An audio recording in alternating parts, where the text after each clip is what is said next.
Hello, everyone. Welcome to The Reason We Learn. I'm your host, Deb Philman.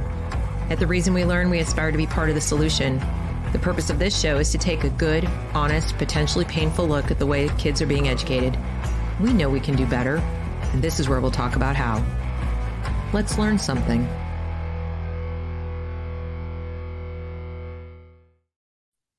Hello, and welcome to The Reason We Learn.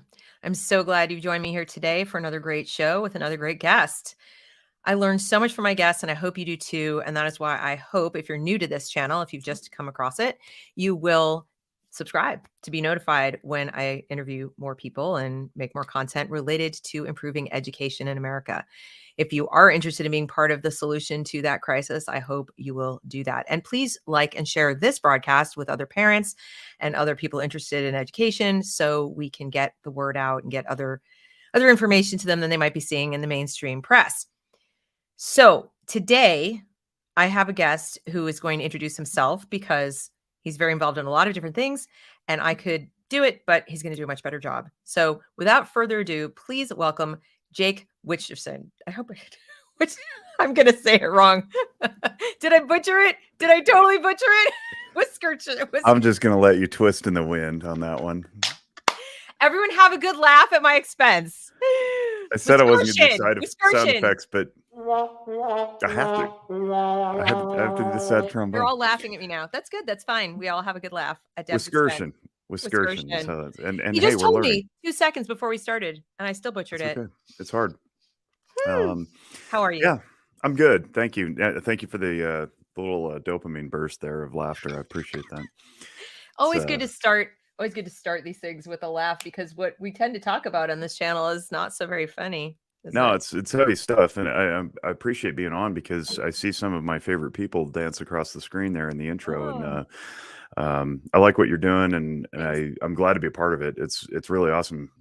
Being a part of the solution is really what I'm about, and a lot of the things that I'll eventually share. But you know, the reason we learn, you're talking, and I was like, yeah, it's like the reason we podcast. I have a couple of podcasts, and I enjoy augmenting my own knowledge base because of what we do in the conversations we have.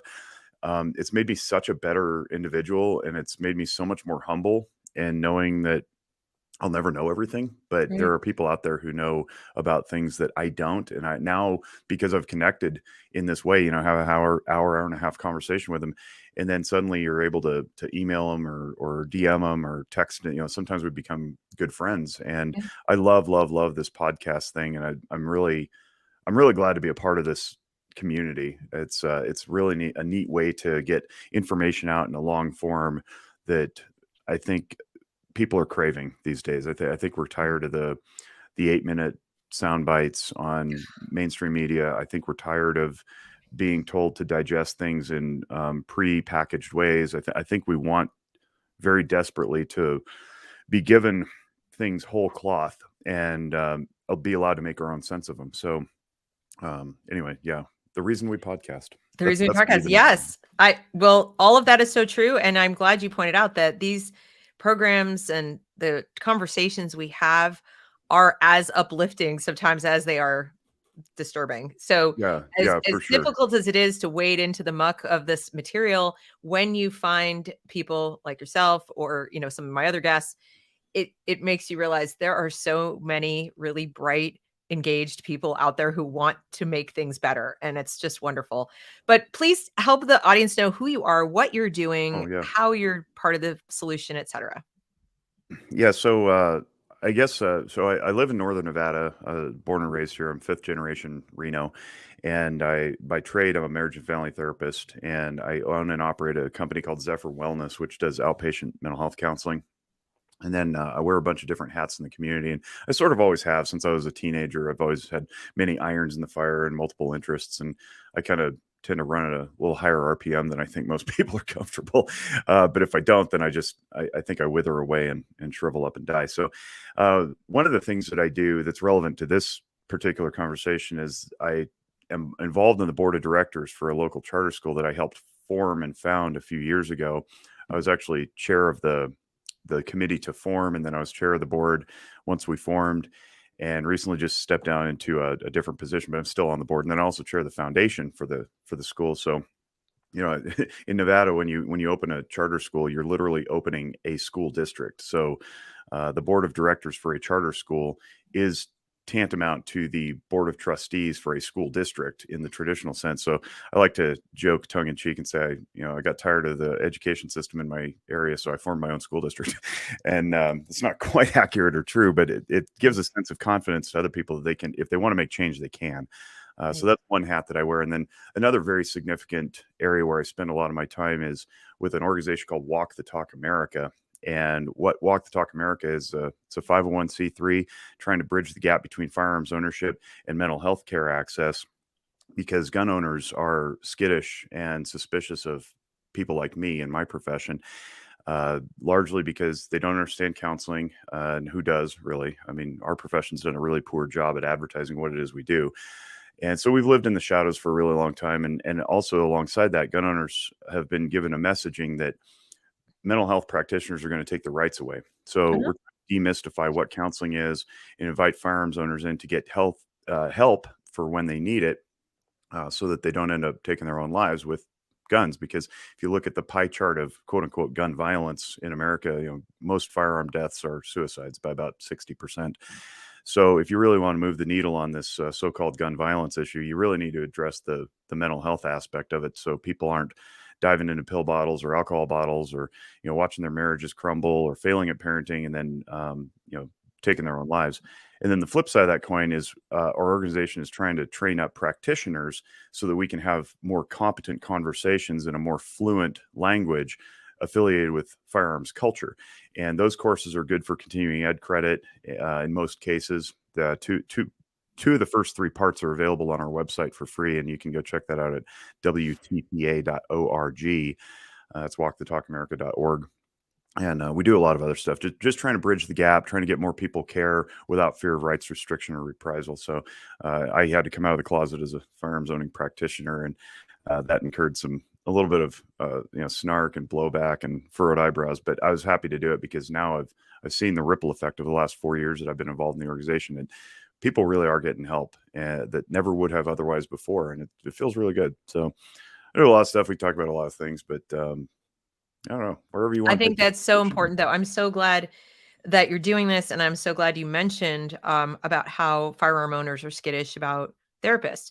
And I think it probably, though I don't have data to back this up, it's a sort of a guess that firearm owning parents are probably also skittish about sending their kids for counseling, because the people are blaming parents who own firearms if their child, even if it's not the parent's firearm, if their child somehow gets a straw purchaser or steals or gets an illegal weapon somehow and shoots somebody or shoots up a school, they're blaming the parents for simply being firearm owners. Yeah. And you're missing so much context there, and it's demonizing not just the guns themselves, these inanimate objects, but it's demonizing the entire community of firearms owners and Second Amendment supporters and so on. And as if like all of our children are would-be school shooters. It creates a chilling effect for sure. But beyond that, what we're trying to do is change the language within gun culture to say, stop using the word safe. Like, gun people are some of the safest people on the planet. And if you ask them, they'll tell you too, because there's so much emphasis on safe handling, safe storage, safe execution of the use of the tool. And then over the course of the pandemic, the word safe has just gotten watered down and highly subjective anyway. It's like, stay home, stay safe, get a vax, stay safe, wear your mask, stay safe. It's like, stop. Okay. So what we're trying to do is change the dialogue toward responsible, and using responsible storage as defined to mean preventing unauthorized access. And what that means in a nutshell is anybody who's not authorized to have your gun should not have access to it. And that would be responsible storage. So that, you could always ask a gun owner, like, hey, are you storing safely? And they're like, hell yeah, I'm safe. Like, I got guns staged all over the place, under every couch cushion, on top of all the appliances. And it's like, don't you have an angsty teenager in your home? And well, yeah, but if ISIS kicks in the door at 3 a.m., I'm ready. It's like, yeah, well, that kid's ideating suicide. Maybe we should lock up the firearms. And then it changes the conversation away from what they perceive to be as safe to responsible. Is it responsible to have that many firearms just stashed everywhere unsecured? And so that's really taken root. I mean, I've been really proud to see some of the dialogue around that topic change with some of the influencers and the instructors, the ranges, the retail stores, and even the manufacturers now are starting to put our literature in their packaging, a lot of which just invites people to take a free and anonymous mental health screening, which you can do at the website, or you can do it at Zephyr Wellness's website too. It's a nice, hands-off, non-threatening way to check in on your own well-being. They're powered by Mental Health America. They have high fidelity. And it's just, a passive invitation to say, hey, take a look around, be responsible, and do what you know to do. If you're in the gun community, chances are pretty strong that you have a sense of self-reliance. You like to protect, you like to defend, and all this has a natural hand in glove fit of like, let's keep our kids safe. Let's keep you safe. Sometimes you're the unauthorized person. If you're in a time of crisis, maybe you need to hand your guns over to somebody else. Maybe you need to have your spouse change the code on the safe for a period of time, something like that. So we're trying to push that messaging as well. And, in turn, get practitioners to have a more reasonable discussion in the office, whether they be pediatricians or primary care folks or mental health practitioners like myself, instead of saying, like, you don't have guns, do you? It's like we could say, how do you store your firearms? Because presumably we've got some data to back this up too, that about half of America either lives with a gun or owns one. So we can assume that 1 out of 2 people walking into the office own guns. So we can just have a natural conversation about that. Knowing how and using proper language is important. And that's part of the training. I can go Right on now, and it feels very threatening. I think when you have the, Attorney General of the United States being okay with, letters going out describing concerned parents as domestic terrorists, that doesn't really help. That heats up, raises the temperature on the rhetoric. So you're trying to push responsible gun ownership and responsible storage and keeping your, gun ownership responsible. And I love that word. And I think we need to use that word a lot more in our culture across the board. And you're even taking rational, reasonable people like me who have biometric safes, okay, and making me skittish about telling the doctor, whether it's mine or my kid's doctor, anything. Like, they're like, do you have firearms in the house? And I'm like, none of your business. Like, I don't even check the box because I don't know what they're going to do with that information. And I'm more than a little bit concerned it's going to go next to the, let's see, she doesn't like critical race theory in the schools and she owns a firearm, domestic terrorist, Right. And this is ridiculous. We shouldn't be using this rhetoric to talk about all parents or concerned parents, because then when guns enter the picture, it gets kind of tacked onto that. Reasonable people are being nervous, right? Yeah.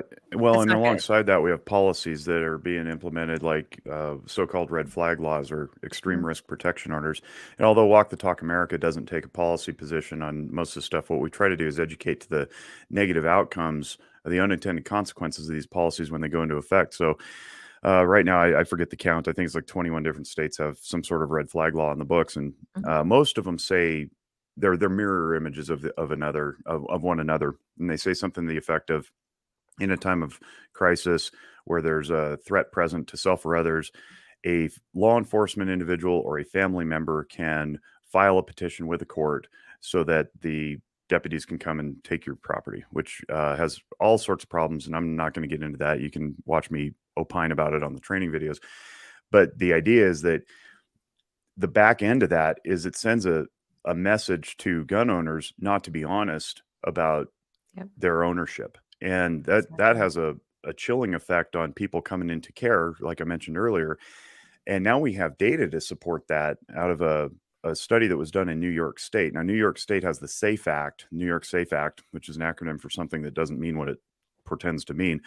But what they essentially have done is they expanded that from law enforcement and family members to law enforcement, family members, and physicians. And then they expanded it to law enforcement, family members, physicians, and basically anybody under the medical umbrella, including mental health practitioners. So now anybody in New York State who even reasonably suspects that you might be a threat to self or others, they'll literally put your name on a list. And then the next time you try to go purchase a firearm, you won't be allowed to. It's like, well, what are we doing here?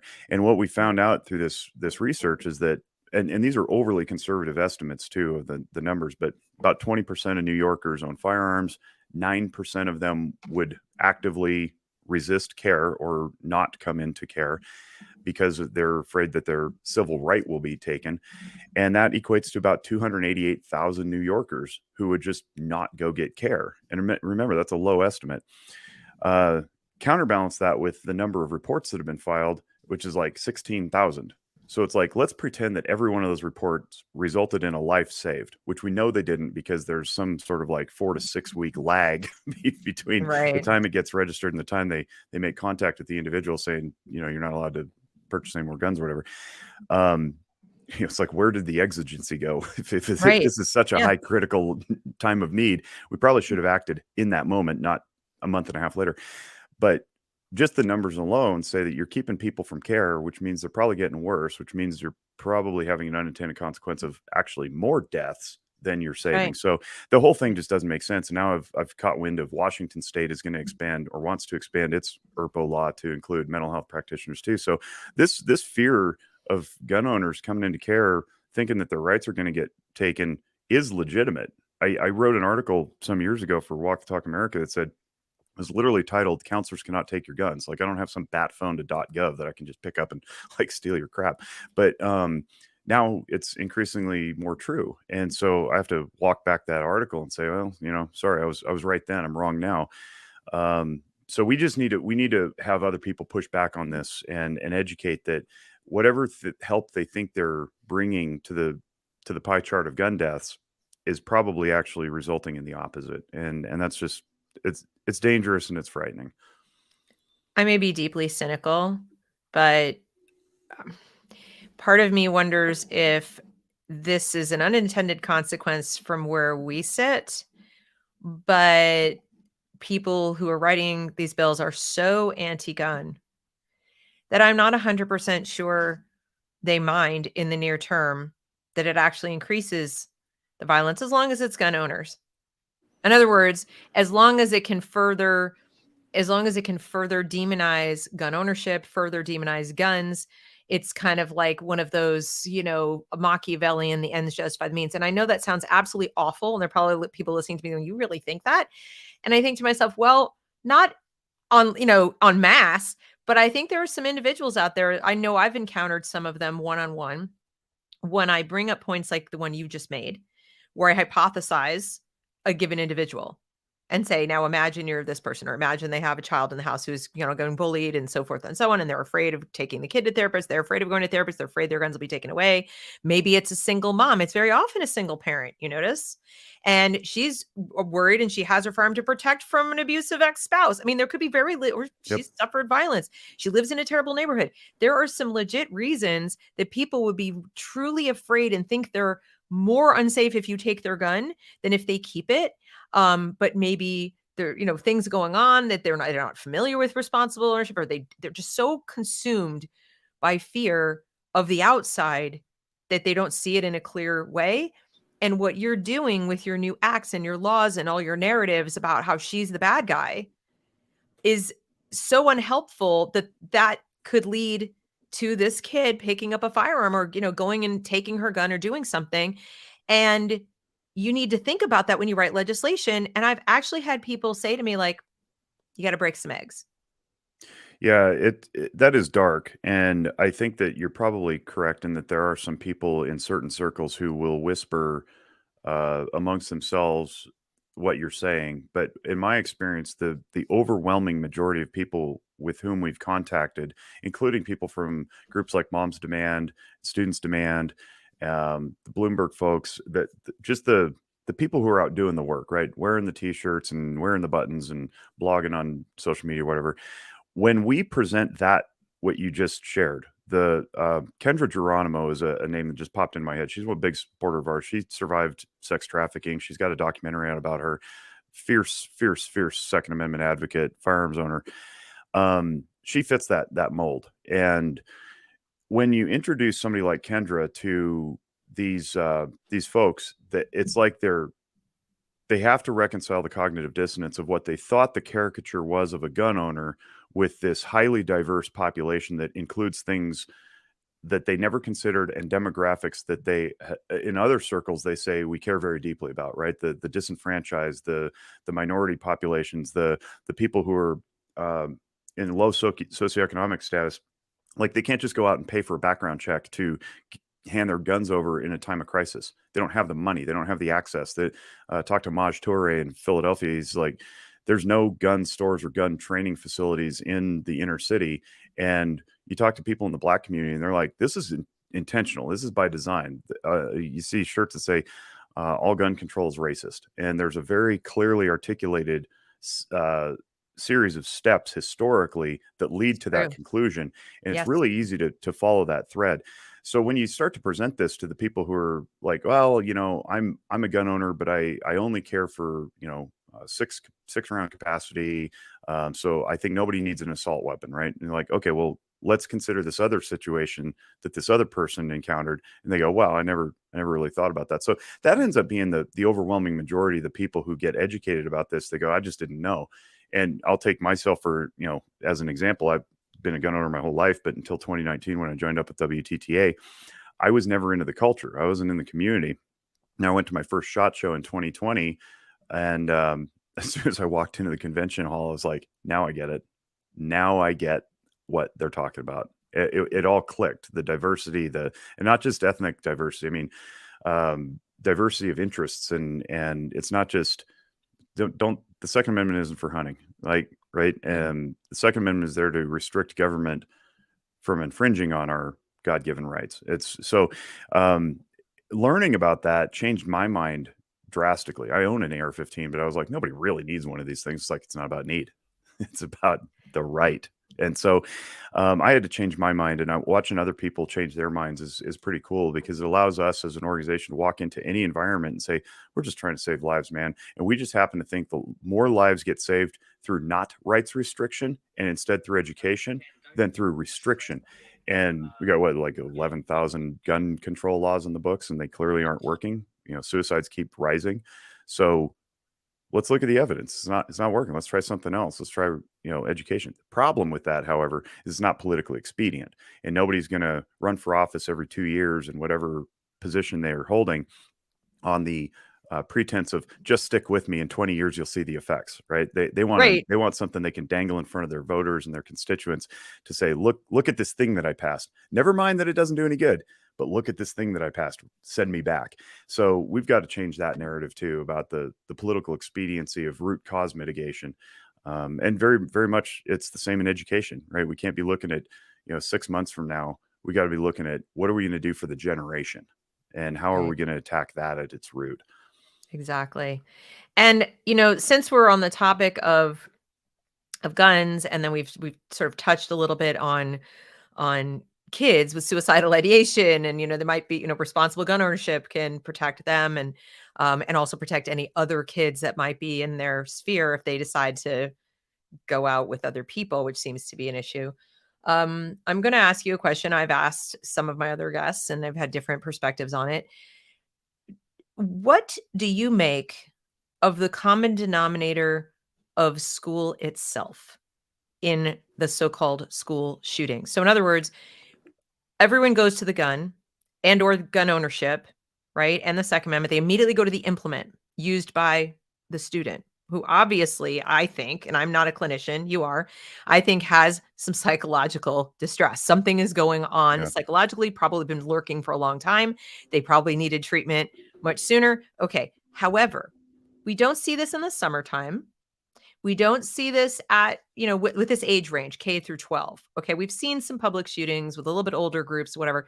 But in terms of within the building, within the school, it is this common denominator. And I've been asking for a long time, why aren't we looking at that? And when people have a little, it's been at bullying. It's been specifically at bullying. The presumption is there's bullying that happened in the building. That's why they went to that.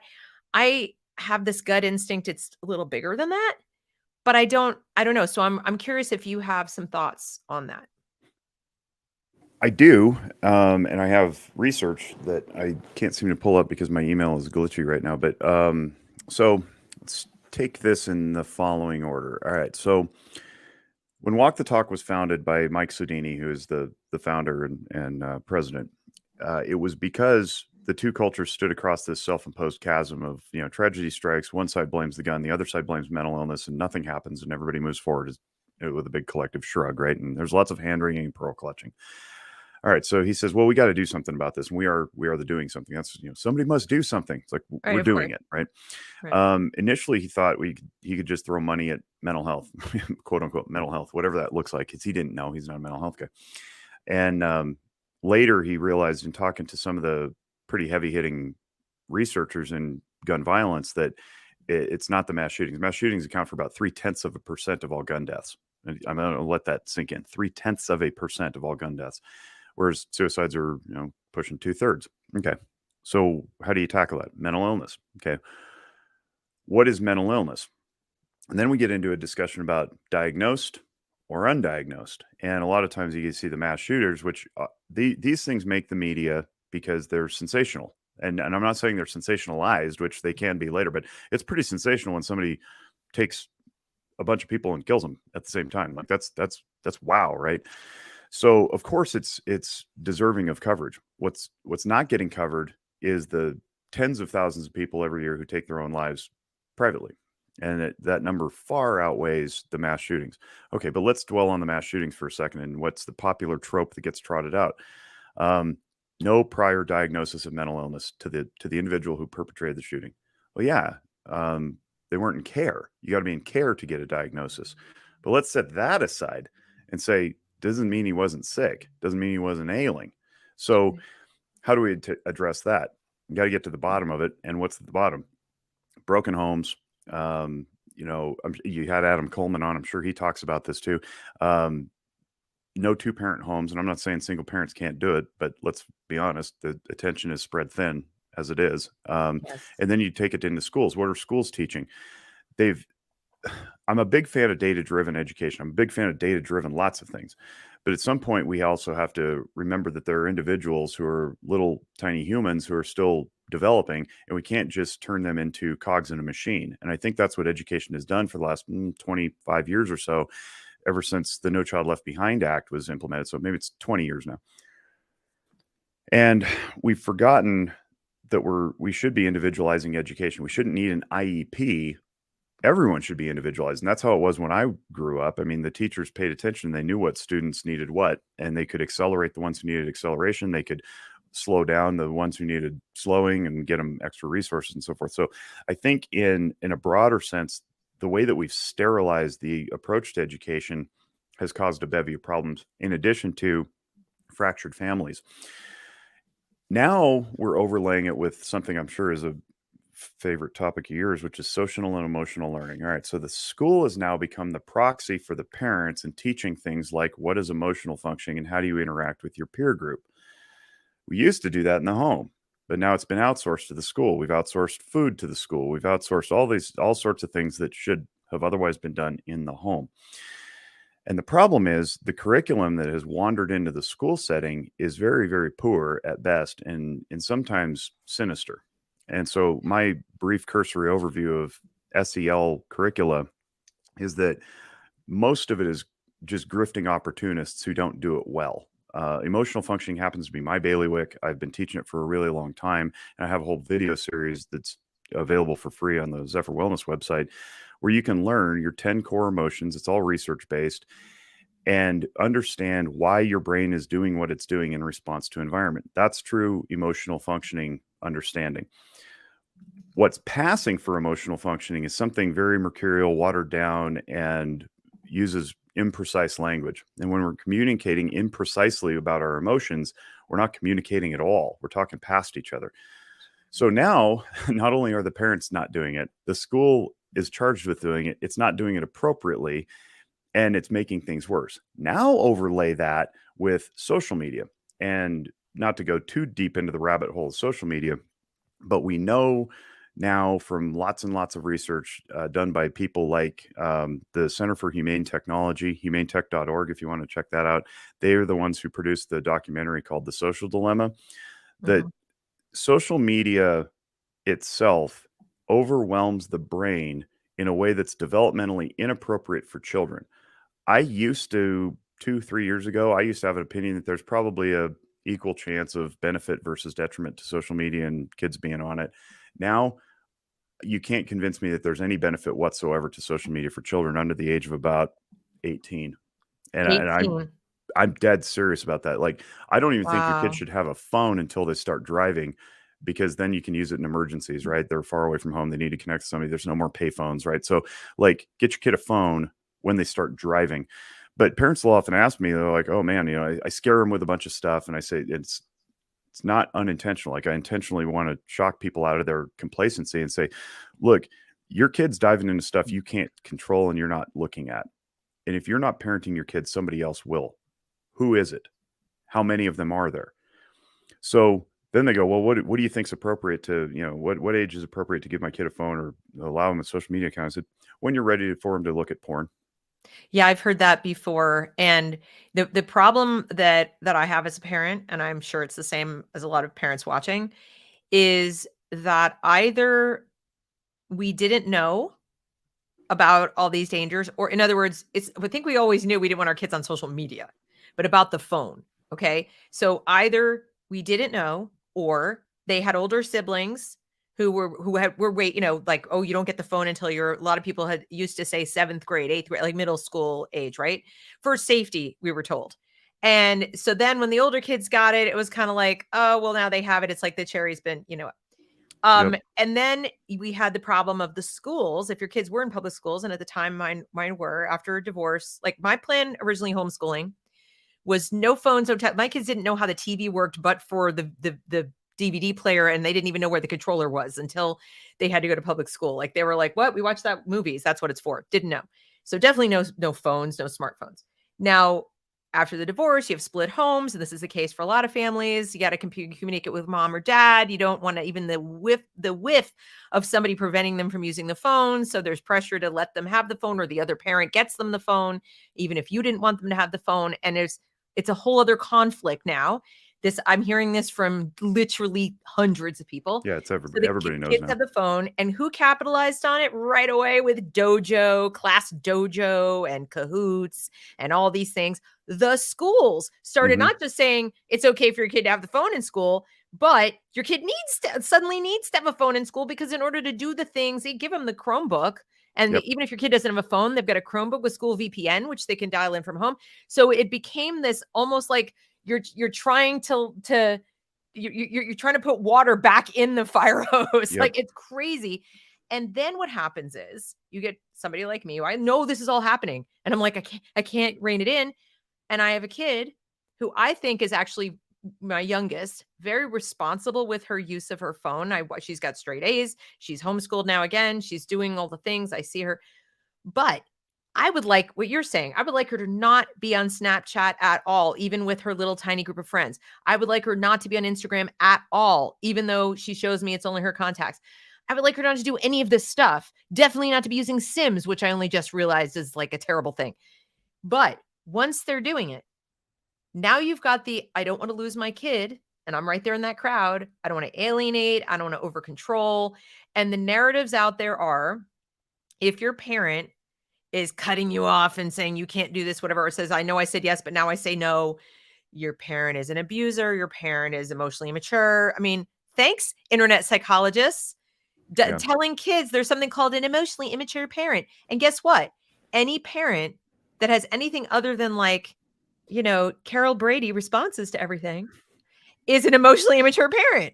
How dare you have emotions of your own, mom, if they're not completely under wraps at all times? So when we try to have these conversations, even using reason, because I know with teenagers, you can't just say because I said so. I would never do that anyway. Yeah. It's rude. So I do explain to my daughter, I say, I've learned I was incorrect.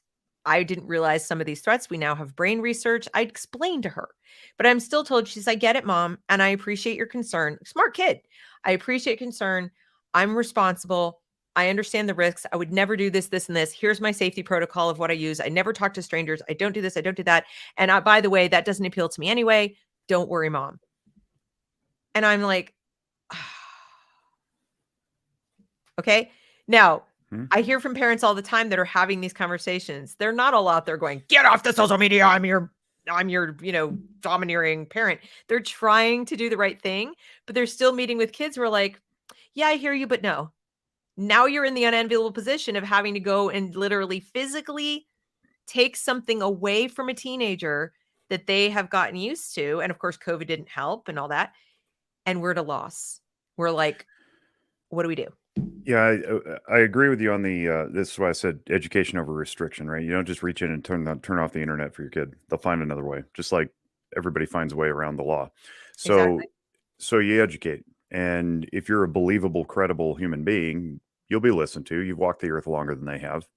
If you have rapport with your kid, if you don't, that's a different bag of worms. But I think you have to pull in all the other parents in your kid's friend circle and say, we collectively really need to be on the same page here and compel our children to interact face to face.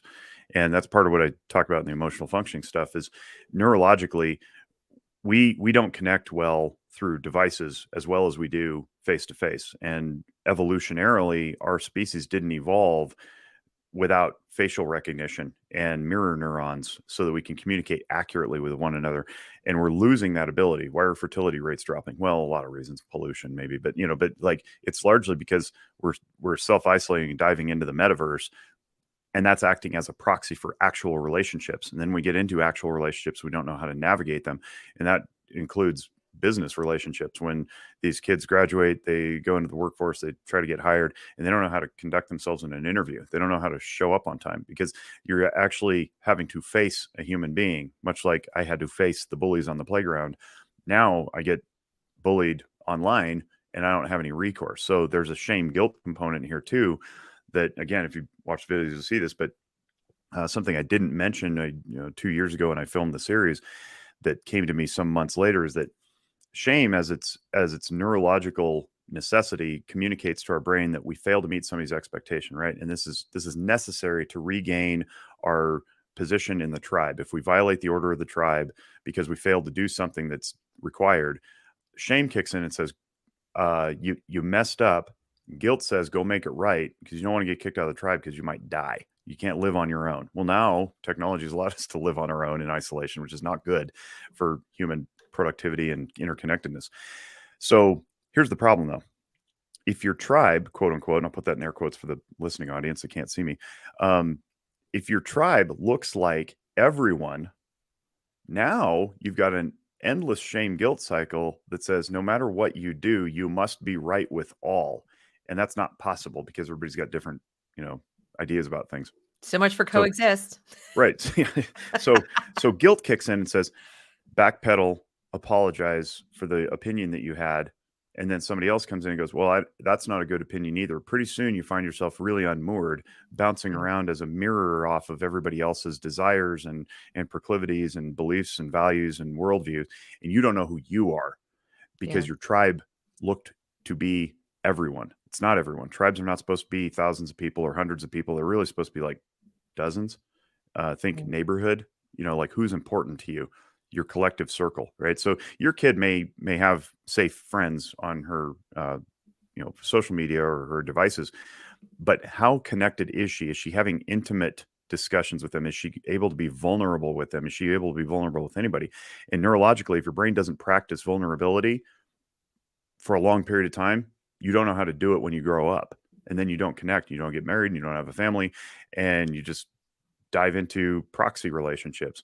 It can be undone. I've had reasonable conversations with the neurological function or dysfunction of why boys who start looking at pornography at an early age end up not being able to connect with their significant others later. And it's because they've built in an artificial idea of what sex is. And when I explain that to a 15 or 16 or 17-year-old who's already looking at this stuff, they go, oh, wow, I hear you. Now, getting them to alter the addiction is different. That's hard, but it can be done. If you give a reasonable explanation that's rooted in something that sounds like digestible science, it's pretty hard to argue, say, yeah, yes, but. It's like, well, yes, but what? You don't want to have a long-lasting relationship with other human beings? You just want it arm's length in your device? I don't know that resonates with too many people. So it can be undone. I do encourage a more, reasonable, rational, educational approach than just, reaching over the top because you have authority over your child. That definitely doesn't go well, especially if they're in their teenage years and they're already leaning toward rebellion anyway. So Right. it can be done. There is hope to this, but I think what the adults have to figure out is we got to shake off the belief. And there's a Carl Jung term called introject, which is an unquestioned belief or assumption that drives our behavior. The introjected belief that social media is innocent, because at one time it was. You know, think back to 05, 06, 07. Like, yeah, we were all happy connecting. It was like this thing that we could do when we weren't able to see the person in person. Well, now that the pendulum has swung to that's the only way we communicate with people, and that's not good. So Right. if we ourselves as adults can shake off that and say social media is tilted into something else that's now more operated by predators than it is innocent people. And I don't mean necessarily sexual predators who are waiting to snatch your kid up. I mean like companies who just need to sell things. That's Right. predatory behavior. It's driven by bottom line, not by any sort of desire to benefit humanity. If we can shake that off and say, you know what, it's better to just get back to connecting as a human being Mhm. and ditch the devices, I think we can model that behavior for our kids, and our kids will see it. It's really bad if we ourselves are on our phones in our kitchen and the 7-year-old is looking at us, and I'm pointing my finger at myself right now, saying, Dad, Dad, Dad, look at the dinosaur, look at the dinosaur. And I'm like, oh, hang on, I got to send this text message. It's like, what message am I sending? Exactly. Yeah, and I think we're all a little guilty of that. It's easy Sure. to get caught up or think, well, it's only 1 more second or it's only 2 more seconds, but to a little kid, that's an eternity when they Hmm. want your attention like immediately, and they kind of deserve it. They're little kids. They look at the dinosaur unless you're like stopping a house from burning down. You probably should look at the dinosaur. But I also think we have a tendency to think everything in moderation, and I don't think that applies to social media for all the reasons you've just given, because, is it really porn in moderation is okay? Or, predatory behavior in moderation is okay? No, of course not. So it's not about everything in moderation. I think it's more about understanding the perils and pitfalls, the pros and cons, where they show up, really learning the technology yourself, like understanding how VPN works and how your Yeah. kid might be accessing it and why you should make sure that doesn't happen. And if you're going to put something as powerful as technology in the hands of a child whose rational capacity is not fully developed until they're 26, Yeah. but Yeah. certainly not 18, um, then you have a responsibility like the guns. It's responsible technology usage. Okay. So it's not everything in moderation. It's responsible use of this. And with the way listening to you speak, I feel a little better because one of the things I've tried to do is get my kid out more. So Hmm. we joined a co-op, for example, where they do meet in person once a week. And then now I know the other parents and the other kids that she is interacting with. And I say things like, when are they coming over? Let's have a movie night. Let's go out. Let's bring them here. Let's do this. So I'm trying to not so much to be Julie the cruise director, but to offer her, like remind her, because she doesn't necessarily think of it after COVID lockdowns. It's like not front of mind that, oh, yeah, Hmm. we could go to the movies. So it'll be like, what movie are we going to see this week? Or, you know, why don't you invite so and so over for pizza night and things? So she knows they're welcome anytime. Doors open, come on over. Or do you need me to take you someplace because you're not driving yet? And I've found that they're very receptive to that. They're spending that all day together, 1 day a week, which is great. And then having formed those relationships, I find they're starting to ask for it. Can I go to their house? Can we do? I'm like, yes. And parents, we may have to put ourselves out there a little bit more Yeah. because we're playing catch up. And I think we got real used to like, can't you guys just, can't you get up? No, Entertain yourselves. Yeah. they can't. No, we're going to have to step up and we're going to have to take them some places until they're driving. If we're not willing to let them go out on a bicycle or they live too far away, as most of my daughter's friends, it's like across a highway.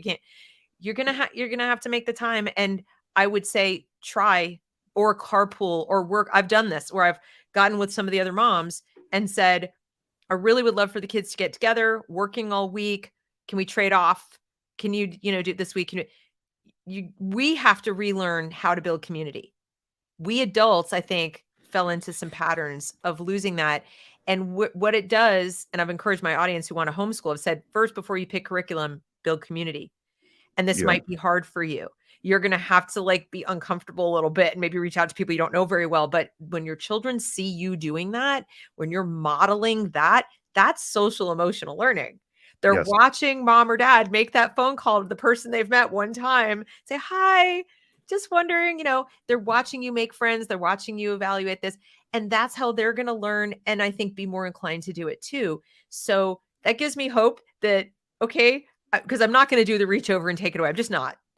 I just have these conversations. I have these conversations. I check in more frequently. I try to make opportunities to go out in person and meet people. And I'm hoping that's going to be protective enough, because I really don't feel comfortable just taking it away. I think you're on the right path there. I think what we need to do is we need to reestablish that the baseline expectation is person-to-person interaction without a screen.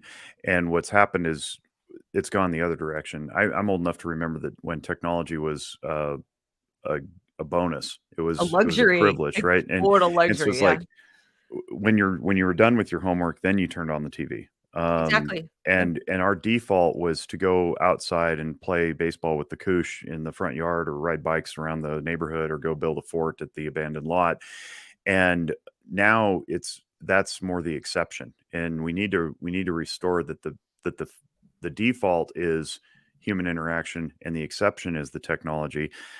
And that has to be modeled by the parents too, because we're just as guilty of it. I mean, I don't know how many text threads I have that I'm chatting with people on while I'm watching a football game on a Sunday, belly aching about how the team isn't doing whatever we want them to do. And it's like, that didn't happen before. I would bellyache with my family or would have friends over, and we need to get back to that being the default. So it's like, enroll your kids in sports, get them into clubs and activities, give them extracurricular activities to augment their brains in a way that isn't in front of a screen that's pushing blue light into their brain and giving them dopamine hits every time with an endless scroll, right? So Exactly. we need to restore the slow down pace. And to your point about homeschooling, I love that idea, because I think there's been a knee-jerk reaction to the creep of education going sideways that say, well, we'll just pull my kid out and teach them the right way. It's like, all right, fine, but where are they going to get their human interaction? And if you don't have a pod or a group of parents who are on the same page, then you've just isolated your kid. And now they're done with their sometimes only online homework, because where do you get your curriculum? Then they dive right into social media right after they're done, because Right. that's what they're craving. They need to connect with people, and they think that that's the default, and it can't be. Right. It needs to be an improvement Yeah. over they're going to school. And right now they're on screens all the time in the building, and they're actually not doing a lot of face-to-face except in this group work that's like arbitrarily putting them together. And I think the other thing that comes to mind that's going on in the schools that's working against what you're describing is the intrusion now of AI. So I just watched a speech yesterday from Teachers College at Columbia. Absolutely gave me chills, where they're talking about developing a little robot called Moxie that they want to use. Now they always start off saying it's for like atypical kids, like kids with autism. I still think that's terrible. Kids with autism need actual humans. Okay. Stop Yeah, treating it's them the opposite. like they're broken. They're not. They need things a little differently, but they definitely need humans, real live humans. And they're saying, we want to use AI to teach social emotional skills to kids with autism. And their argument is, this blew my mind, that the reason they want to do it is they want the children to start teaching the AI. So they're the pull back the curtain. It's not going to be just for kids with autism, because what are they going to teach the AI? As far as social emotional skills, they need to Right. learn it.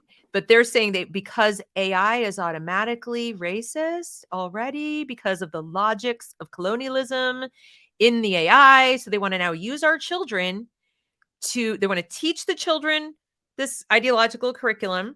Then they want the children to teach AI so it's going to have a nice circle. And then the new AI that will then teach the other children will take the place of the human teachers. And won't it all be beautiful? And I and others have been warning parents that if you think it's bad, they put a Chromebook in your kid's hand.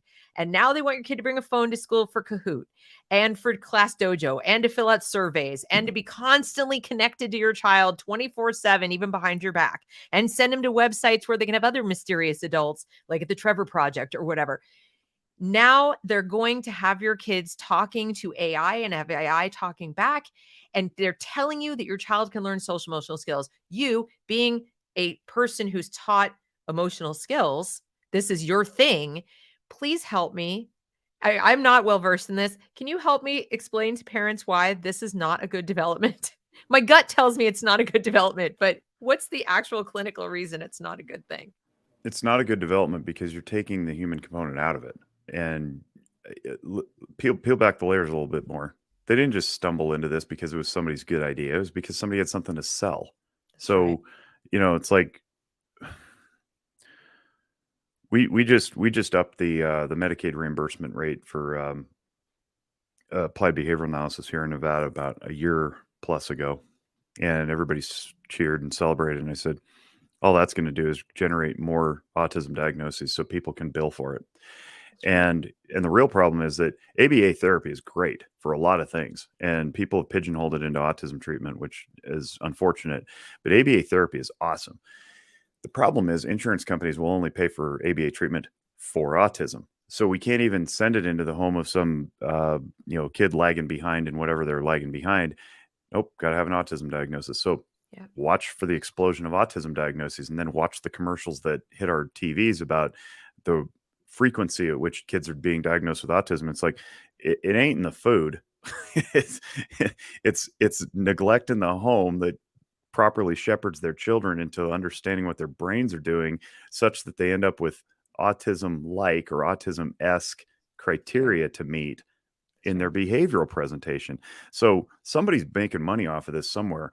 And that's what I mean about the predatory insertion of companies and people. And, and there's certainly, overblown narcissistic people who want to make it all about themselves and drive their own followings too. But that's not what I'm talking about by and large. It's the multi-billion dollars behind this stuff that is eroding the parents' capacity to intercede in their own child's lives. So as parents, we have to look at ourselves. We can't outsource this stuff anymore.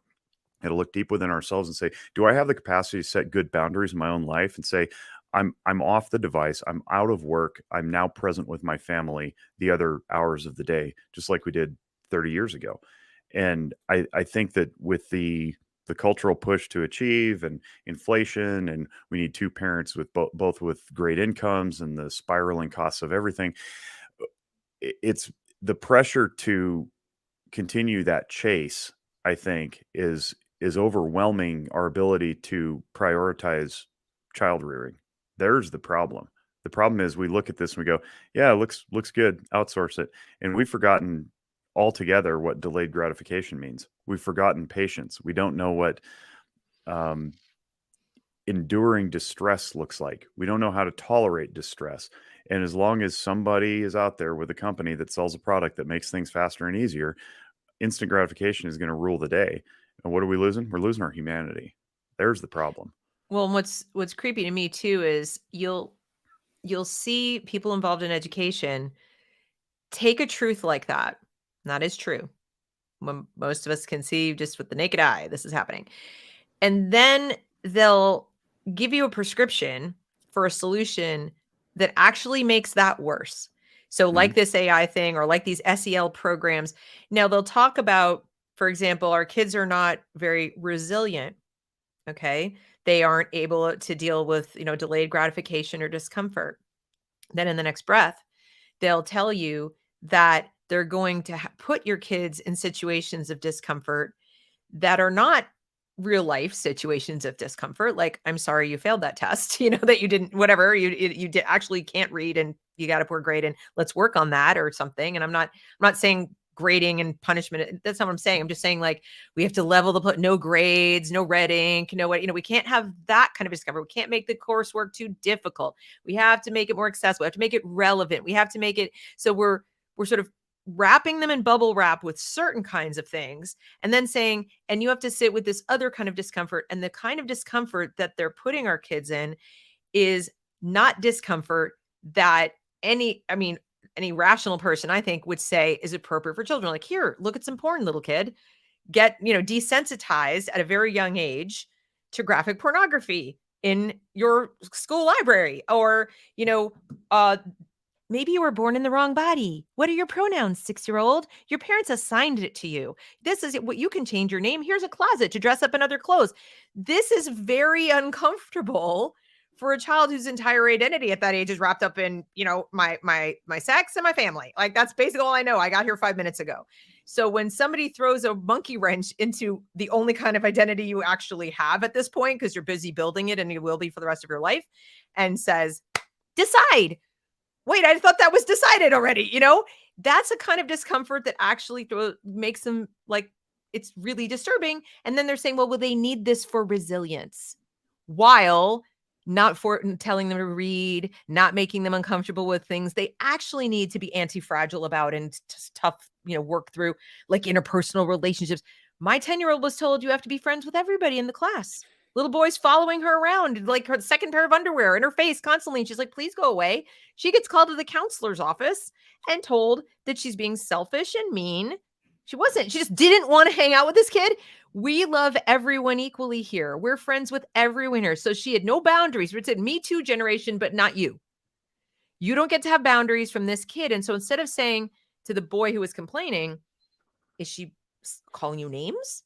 Is she physically violent with you? None of that was happening. Oh, and P.S. I wasn't called and invited to the conversation. So my 10-year-old's invited in privately to be confronted by a boy who's been effectively stalking her because she was complaining about him daily to me.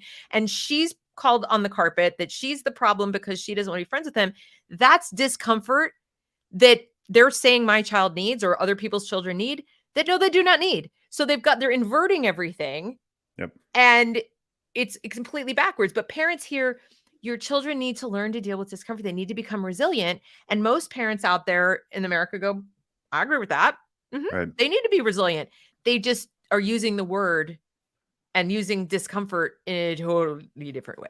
There's two things here that jump out to me. One is this is why understanding emotional functioning is so important. If you know the shame guilt response and you're feeling the shame of failing to meet the classroom's expectations or the administrator's expectations by not, quote unquote, including this kid who's tormenting you into your tribe, and be able to navigate that with a reasonable evaluation that says, I don't want him in my tribe. And in fact, I don't want you in my tribe either, because you're violating my personal autonomy.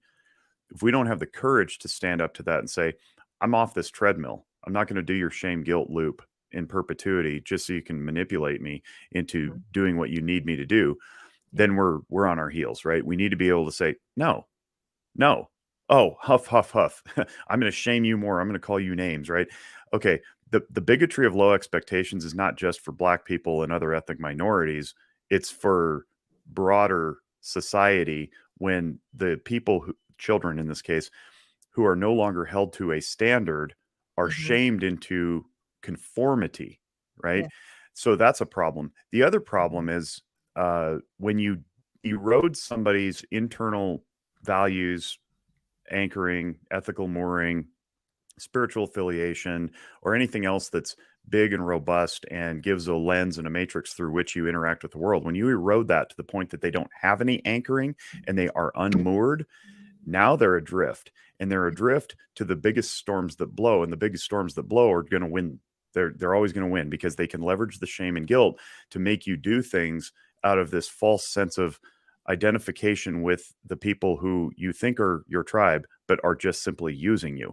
So we need to instill values into our kids, and we need to make sure that we have more credibility than the broader world that is always going to be trying to push us off of our values. I mean, just think about any screaming commercial from the 80s that says, buy now, the clock is ticking, call the 800 line, you need this product.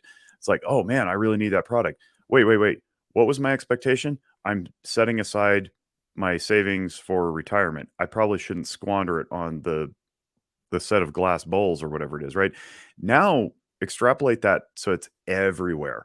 It's not just selling a product that's tangible and that you can put it in your shelf and it'll collect dust. It's the product of compliance, conformity, the product of ideology, ideological affiliation and belief and alignment. And when we shame people for not aligning, it triggers the same 40,000-year-old process in our brain that says, uh-oh, I don't want to be on the outside because my brain is telling me I'm going to die without my tribe. We have to be wise enough to override that and say, no, I'm fine. My tribe is not you. I don't need to listen to your stuff, right? So we got to anchor ourselves. We got to anchor our kids. We got to build enough credibility that they're going to listen to us over anybody that's going to derail them. And it's very much like, we go back to what's the foundation? What's the default? The default is human interaction first, electronic second. the default to critical theory is you have to have a theory before you can criticize it. Right now, everything's critical, and you can't be critical of everything because you don't know what you're criticizing. All we know is that there's things out there we should be criticizing, and everything is critical. Now, what do? Well, I guess we're going to listen to the loudest voice. It's like, that's not good. And can you help us understand too how the power dynamic works with this age range, in the sense that, most parents don't drop their kid off the first day of kindergarten and say, now steel your spine and remember who you are and don't let the teacher run road about. I mean, it's a 6-year-old. So most parents are like, listen to teacher and be good and do it yourself, whatever. So and if you were to say to the kid, this is a hostile environment, be very careful, they'd be looking at you like, what in the hell are you doing, Mom? Why are you taking me here? Even my kids, because I had homeschooled them against my will, basically had to put them back in the school. They knew without me even saying a word, but unfortunately my face could give me away too much. They knew that I was very skeptical of what was going on in the school. I volunteered in the school. I had my own commentary. I was very vocal.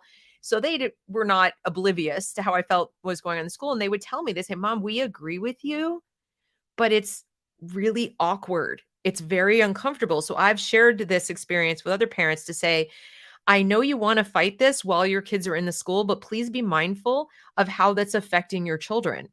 Your children, there's like a triangle relationship here. And the school's trying to triangulate against you. You don't want to triangulate against them. Even if you're right, it's not comfortable for your kid. Your kid is stuck in the middle, and that is not okay. That is not an okay place to put your kid, is my opinion. But you tell me if I'm crazy. Don't take this the wrong way. Paradoxically, you're making your own case for pushing your kid into disequilibrium.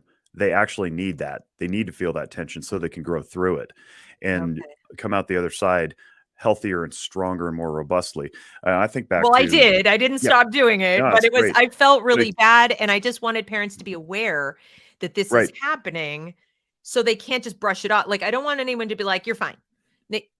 This isn't fine. So be mindful and it's not fine. I agree with that. It's not fine.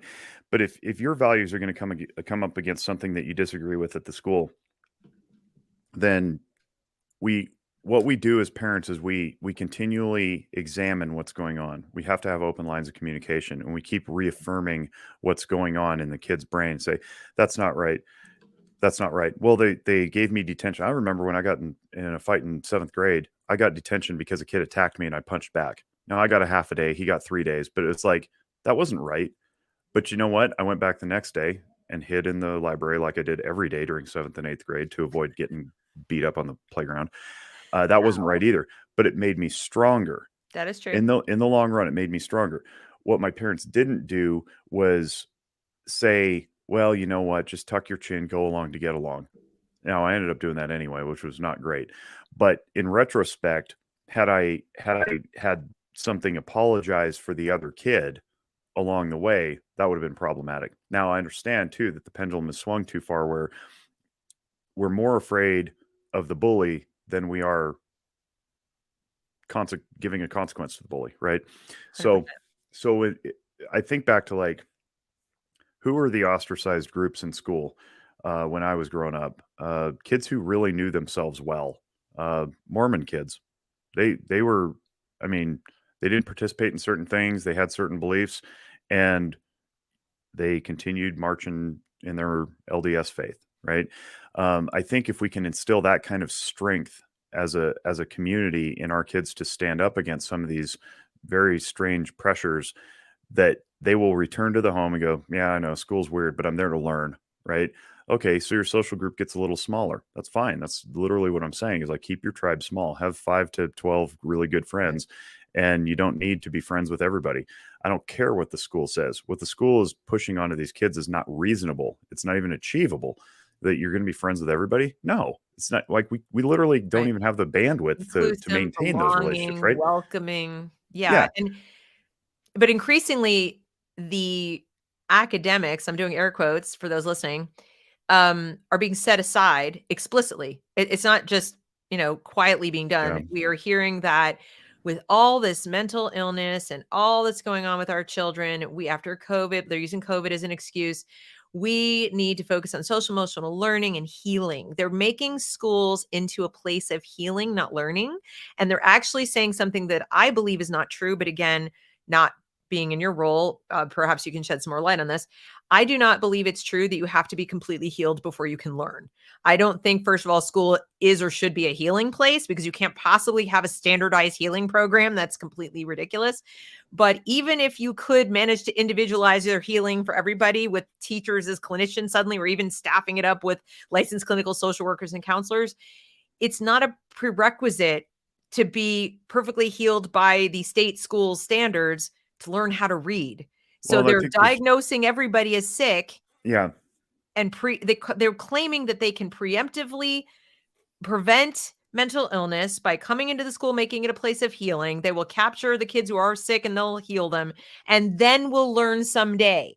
And they're saying it's, not important. Like it's, stop worrying about academics until we heal these kids. Perhaps you've heard of the WISC model, where the CDC is now literally turning the schools into centers of healing, where they integrate SEL and wellness, what they're calling wellness, into every subject matter across the board, while teaching the kids to be absolutely terrified the world's coming to an end because of climate science. But that's another subject. Yeah, But or there, school shootings, which are or school infinitesimally shooting. So small chance of occurring. when we have what you've just described works well for those kids who are still in a school where they've only adopted restorative justice and let's be friends with everybody, but they're still teaching math and reading and English and whatever. But increasingly, a lot of the schools are not doing that. And what they're doing with the social stuff is in all the classes, and everything's through the social justice lens. So we're not going to learn any material except through this everybody loves each other global blah blah Right. language. Yeah, I think the false presumption that undergirds all of this is that kids are sick, and they're not. Yes. They're just not. It's exactly it. So that's pretty pathological when we presume that kids are sick, and then when we don't bother to challenge that presumption, and what comes alongside it is, well, we got to heal them. Then you can do a lot under the auspices of public health and wellness and illness, right? And you can weave in a lot of Trojan horses. So somebody at some point has to go, our kids aren't sick. That's right. There's a lot of them who are reeling. But what's our biggest metric of knowing that children suffered from the lockdowns? Academic performance. That's right. How do you get back to that? Start teaching. Thank you. Right? So you Yeah. Yeah, and I am a big fan of integrating wellness into the curriculum. I think that's something that's been missing. I mean, when I teach the emotional functioning stuff to grown adults, it's like you can see their brains are like, I never knew this. Like, yeah, because it wasn't in any curriculum. Does the school have a job to push that? Probably. I don't know, at some point. But when it overrides the fundamental purpose of what a school is there for, now we've got a problem. And I think we've seen this mission creep again of offloading and outsourcing what should be done in the home to right.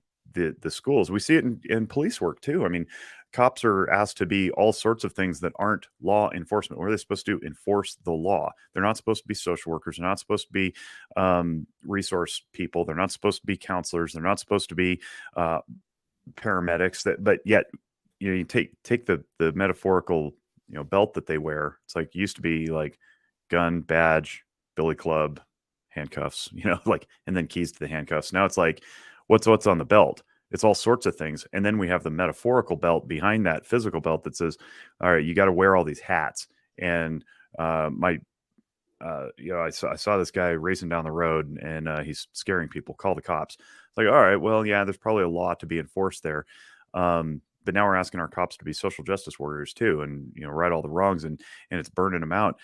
We've got to stop augmenting the metaphorical belt of the teachers. We got to stop augmenting the metaphorical belt of all of our civil servants, and let them do the jobs that they're supposed to do, because they're burning out. Nobody wants to work in that environment either. I mean, let's set the kids aside for a second and say, who are the teachers?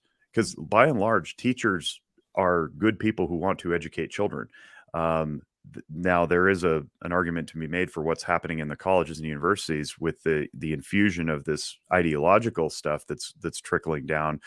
But even the most rigid ideologues are burning out because they're being asked to do too much. That's right. right. So what if we just pulled that back a little bit and said, just teach math? you're a math teacher, right? In high school or whatever. If you're in elementary school, you got to teach a whole bunch of different subjects. But now we're overlaying it with, oh, you have to be a counselor, you have to be a neurophysicist, you have to be like all these things. Like, you're asking too much. Just pay them more. No, it doesn't matter how much you pay them.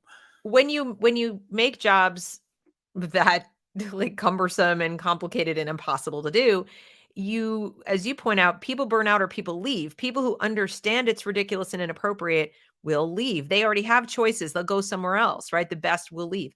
And so then you have to ask yourself, who are the people who are staying? Who's left? Exactly. Who's right. left and who is actively wanting to do these jobs. And it's rarely people you want doing those jobs. So you'll see police who are very, not only They're in it for the wrong reasons. They're there for the wrong reasons. And you go back all the way full circle to there's money to be made. So, there are people maybe who couldn't get a job doing something else, but hey, we need a warm body to come and do this job and here, do it.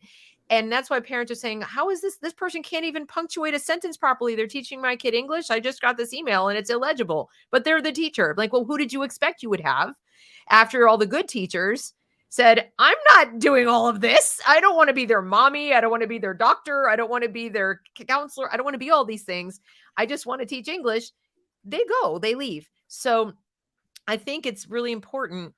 I mean, you've said many things that are very important for parents to remember, but I'm glad you mentioned that it's okay for us to assert our values and not feel like we're putting our kids through too much distress.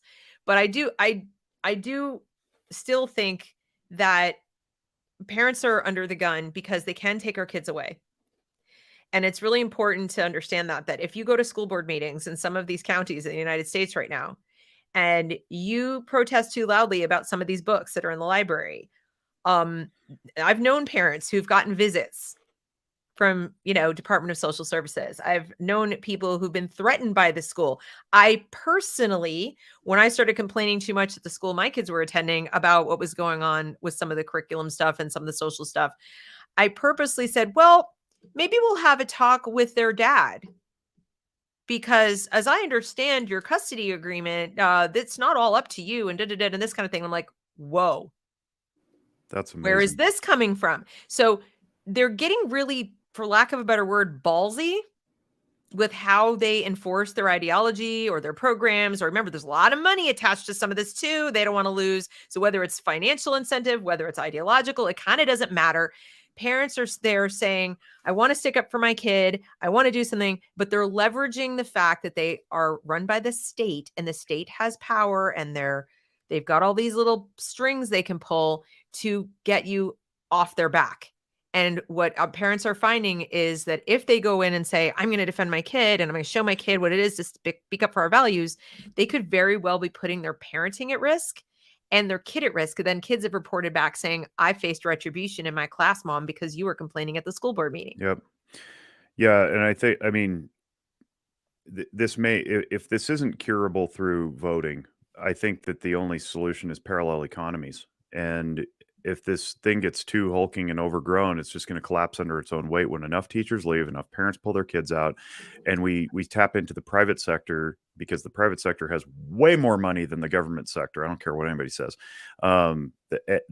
We can create a new economy for education. We can create a new economy for healthcare too. I mean, look at California. California passed a law that said that doctors can't talk about anything related to COVID-19 vaccines that isn't, blessed by the authorities from federal.gov.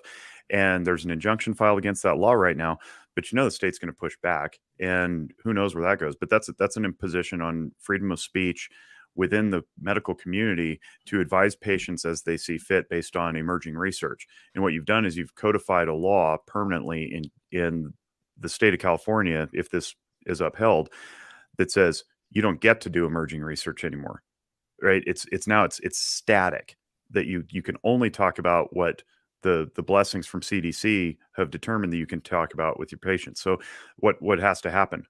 Parallel economy. Mental health care is doing the same thing.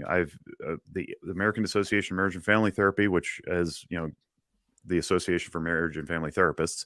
I'm not a part of it. I haven't been a part of it for about 6 years now because they went sideways. But they published an affirming care guidelines booklet, which is 26 pages long.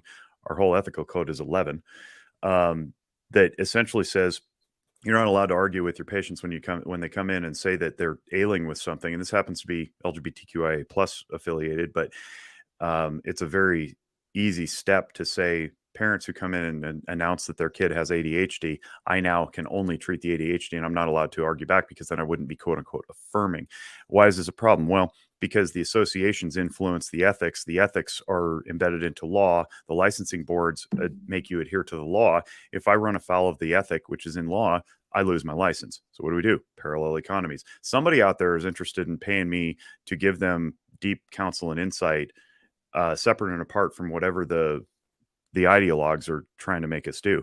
So while it sounds like a heavy lift, that may be the only thing that we have left if the teachers unions, which, let's be honest, that's where the money comes from, and that's why they have a stranglehold on this stuff, because they don't want to see their membership depleted. If their membership gets depleted because teachers are leaving traditional schools and going to private schools or charter schools that aren't under the authority of .gov or homeschool pods, then they're just going to double down and double down and double down. And it's one thing to say, all right, well, they control the traditional school districts. No, they have influence in the legislatures too.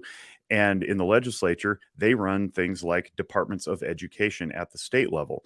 The governors and the executive branch run the departments. The legislature puts the law into place that makes everybody adhere to it. And you go, well, I'm just unplugging from this system then, I guess. I'm going to teach my kid the way I see fit. And then the rest of the economy has to follow suit too and say, the local mechanic shop is like, I don't care if you graduate from a local school. I'll take your homeschool certificate. You want to work on cars? Here's how you do it. Right. Exactly. So I think that may end up being where this goes. And we just let it collapse because they're not interested in changing their minds, apparently. No. I don't. We have to persuade parents, though, that those accreditations and those licenses and all of these things are just government's, rubber stamp that this person will do what the government say they should do. It's not a measure of quality. It doesn't really have anything to do with the quality of care, with the quality of teaching, with the quality of the curriculum. It has nothing to do with that. It is just what this elected body of people or this association that has the legal authority to, give it to you to create the licensure requirements. It's what they're saying they approve of. What you said earlier about the tribe, right? It's like they've created a tribe and it's what they want their tribe to adhere to. But if you don't want to be in that tribe and you want to get care from somebody else, then you're going to have to let go of the notion that piece of paper means something. Well, what's unfortunate is it used to mean high fidelity. It used to mean adherence to standards, and it doesn't anymore. It's been overtaken by people who are driving an agenda, and it doesn't matter what that agenda is. If it's not neutral, transparent, and robustly discussed and debated, and then flexed and changed over time to meet the needs of the culture and the population, then it's no longer relevant. And just like social media used to be useful, it's not anymore. It's a toxic wasteland of poison that's going to ruin our kids and sterilize them. We need to be able to change our minds about that stuff and say, you know what, I don't really care that you're a member of this association or that you graduated from such and such a school. You're good enough for me, right? And take this to prison reform, right? Like, what's the old adage of, like, come out of prison and you served your time for your felony and you're fully restored as a human being. Oh, except you still have to check the box on the application that says you're a felon. So you're not really fully restored. And by the way, you still don't get your voting rights and you still don't get to own guns. It's like, well, am I not fully restored then? Like, what are we doing here? So we need to start examining some of these things. That would be critical theory. That's actual critical theory, is to criticize and critically examine the auspices under which these structures have been created and continue to march forward, and examine, was this ever really legitimate, or did we just sort of have a knee-jerk reflex to marijuana coming in the 30s, and it was a racist response to this herbal plant that people were smoking, and so the white people wanted it to go away because we didn't like the brown people that brought it across the board? It's like, true story, by the way. Yeah, maybe we don't need that scheduled up in Schedule 1 in the DEA's drug scheduling anymore. Maybe we should allow our universities to research it with government funds to see if there's a health benefit. Maybe, right? So that's critical theory. It's not this whatever they're pushing now, which just sounds more like what Josh Slocum talks about, which is cluster B personality disorder. Well, everything that you'll hear that has something to do with these critical theories, there's like that kernel of truth right? They talk about, education in America being systemically racist. I have to laugh because, yes, John Dewey, Horace Mann, and all the people who created it and pushed compulsory education were absolutely the worst kind of racists and xenophobes. And they wanted a compulsory factory schooling system to standardize and assimilate Right. all these other languages and religions and cultures into being like nice little white Anglo-Saxon Protestant Americans that would, not aspire to too much. They should just be comfortable with their little future factory lives, and let them get It too was big for control. their. It was totally It was control. about control. Yeah. From the outset, it was unconstitutional. It was a lot of things, but so I have to say, well, yeah, it is systemically racist, but not the way they're describing. Like they're describing it as if teaching kids to read is whiteness, and I'm like, wait, what? That's the one thing that isn't, or that's the one thing that's not racist. That's a great liberating tool if you can read, if you're literate. So this is so difficult doing this kind of work because I don't want to throw. I hate this expression, but I'll say it. I have to throw the baby out with the bathwater. I don't want to take the focus off of things like you've mentioned. Yes, we should look at some of these things, like what you just mentioned about prison reform, but that doesn't mean we go whole hog with BLM. It's like there's a huge wide place in between that people aren't looking at. We're falling into so many false dichotomies.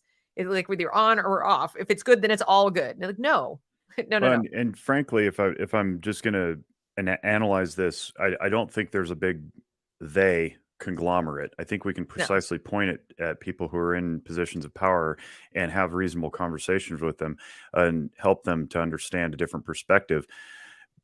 But that takes effort. And what is our culture pushing right now? Instant gratification. So we just end up sliding into our fat, dumb, and happy mode of, streaming Netflix and Amazon deliveries and DoorDash brings our food. And like, we just don't have any work ethic for anything anymore, let alone to go down to the decision-making bodies that are passing the policies and saying, hey, let's walk me through this and let me introduce some new perspective.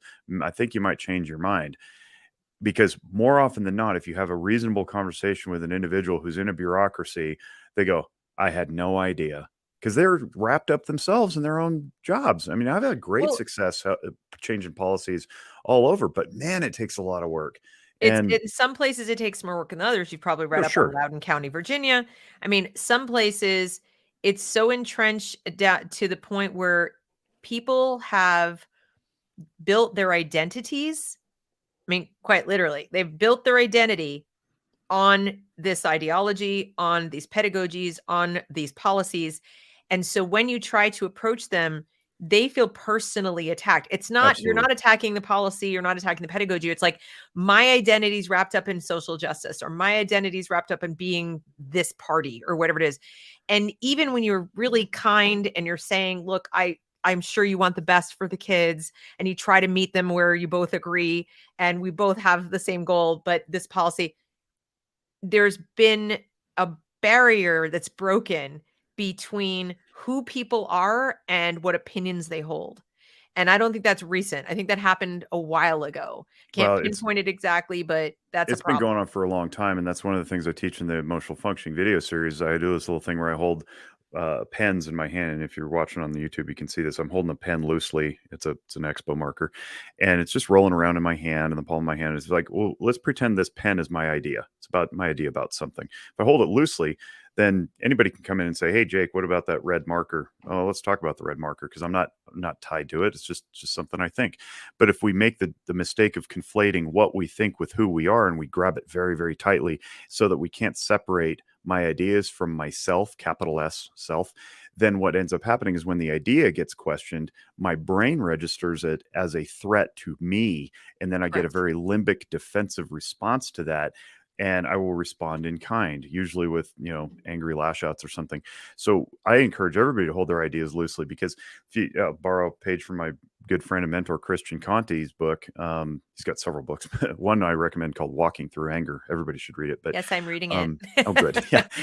Jake's instruction, explicit instruction. But what he says, he's got this little anecdote that he uses, or not an anecdote, it's an exercise he uses, and when he teaches big groups, says, show of hands, who in this audience thinks that they have more to learn? Everybody's hand goes up, right? everybody's hand goes up. So if you can take the idea that, yes, I always have more to learn, then we don't hold tightly to our beliefs. We can be very well anchored in them. But again, if I've examined them thoroughly and I'm well anchored in my beliefs, then it doesn't matter who questions them because I know where it came from. I don't have to have an emotional Exactly. response. Debate doesn't scare you, and No, you it doesn't. don't shy away from it. You're not worried about people asking you tough questions because you've prepared. You've probably asked them yourself. And if you haven't, then you should be It's an willing opportunity to to learn. That's how you learn. So exactly. And I think what we're finding is, and you're right, Josh Slocum talks about these kinds of things a lot. We're finding that people have, in positions of power in education, right now, probably in other areas too, are not holding those ideas loosely. And the evidence that they're not is in the language they're using: assault, attack, terrorism, book banners, book burners, Abuse. abuse. They're even, like I said, they're even latching onto, and I believe projecting, a lot of actual diagnoses. We're having non-clinician diagnostic behavior going on the part of, school board members, politicians, all these kind of things. Are saying, well, these parents are sociopaths, or these parents are narcissists, or these parents are emotionally immature parents, or whatever.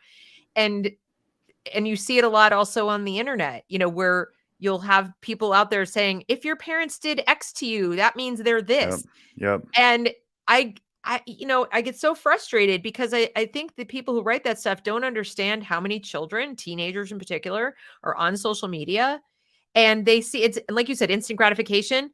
I'm pissed off at my mom or dad lately because reasons. I'll pick one, right? I go online, I see, if your parents are telling you that this and that, then they're, and it's Confirmation bias just runs wild. Confirmation bias runs wild. The instant gratification of, aha, there's the answer. I get to be right and they get to be wrong. And I don't think people understand the damage they're doing. And when it comes into the school, which has the, authority of being the school, the place of learning, right? Where we go to learn things. They're the experts. Parents are not.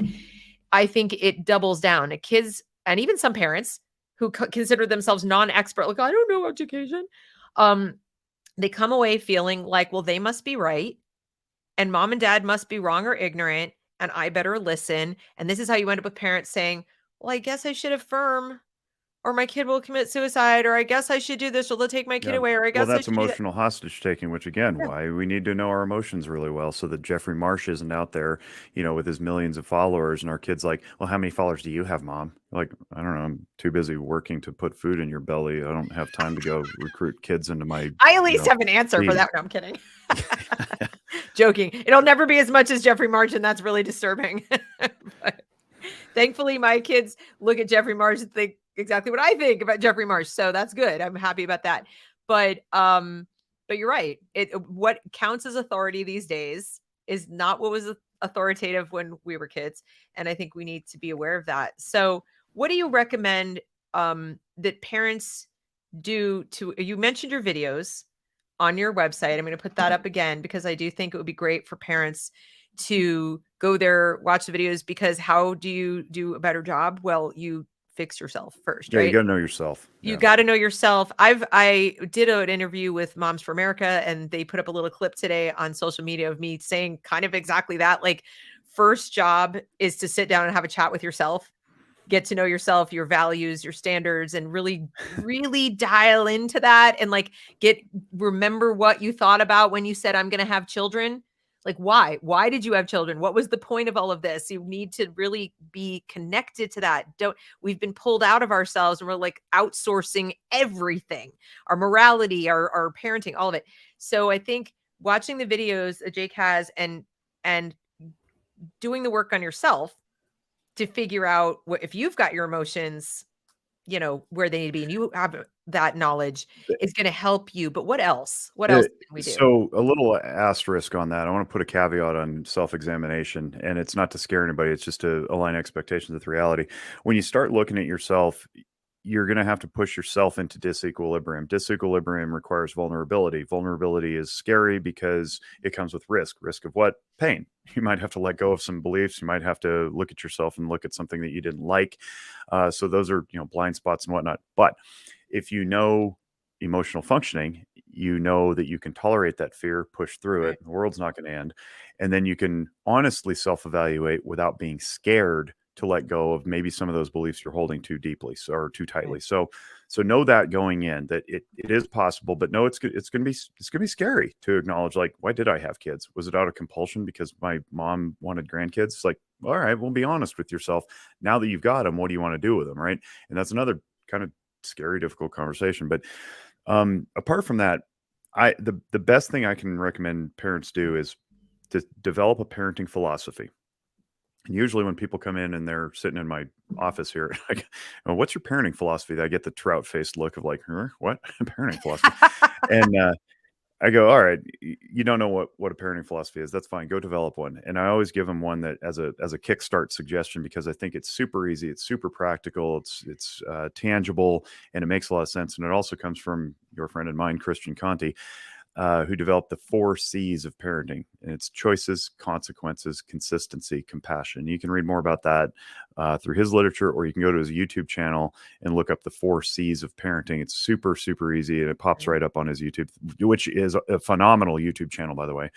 His last name is spelled Conte. So develop a parenting philosophy, and then make sure that it's a joint parenting philosophy. So even if you're in a split household or a blended home, get everybody on the same page. That's the best thing you can do for your kids, because with consistency comes, it's not one of the 4 C's, because it's something you don't really necessarily have too much control over, but credibility.